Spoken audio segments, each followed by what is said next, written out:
నమస్తే న్యూస్ 24 తెలుగుకు స్వాగతం. వార్తల్లోని ముఖ్యాంశాలు ఇప్పుడు చూద్దాం. ఓల్డ్ బోయినపల్లి 119వ డివిజన్లో కార్పొరేటర్ ముద్దం నరసింహ యాదవ్ నివాసంలో మట్టి గణేశుల పంపిణీ కార్యక్రమం నిర్వహించారు. ఈ కార్యక్రమంలో డివిజన్ ప్రజలకు మట్టి గణేశ విగ్రహాలను ఉచితంగా అందజేశారు. పర్యావరణ హితంగా గణేశ చతుర్థిని జరుపుకోవాలని కార్పొరేటర్ పిలుపునిచ్చారు.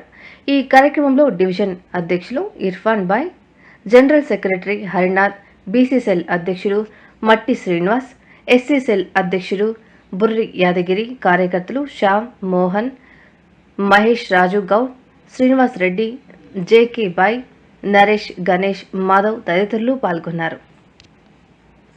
వచ్చేసింది ఆల్రెడీ కాదు వచ్చింది మట్టి గణేశుడిని మట్టి సినానే తీసుకుంటే మీరే తీసుకుంటే ఎట్లా మమ్మల్ని తీసుకొని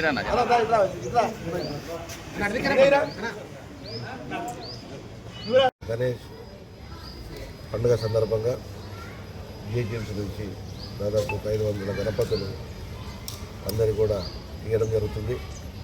ఈ పండుగ దేశంలో చాలా పెద్ద పండుగ వినాయకుడు అనేది. ప్రతి పూజ కూడా వినాయకుడు చేసినాకనే అందరు చేస్తారు కాబట్టి వినాయకుడు చాలా పెద్దది.